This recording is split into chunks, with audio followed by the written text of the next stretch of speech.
اس کا مطلب ہے آج ہمسائے بھی کھائیں گے؟ آدھا کلو تو گوشت ہے۔ تو بیگم اپنے پڑوسیوں کا بھی خیال رکھنا چاہیے۔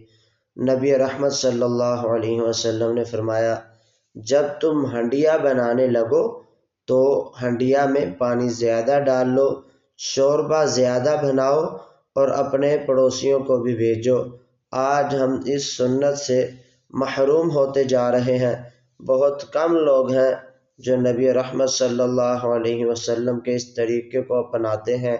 آج ہمسایوں کو کیا یاد رکھنا، ہم تو اپنی رشتہ داریاں ہی بلا بیٹھے ہیں، ہمیں معلوم ہی نہیں ہمارے چچا کون ہے، دادا کون ہے، ماموں کون ہے۔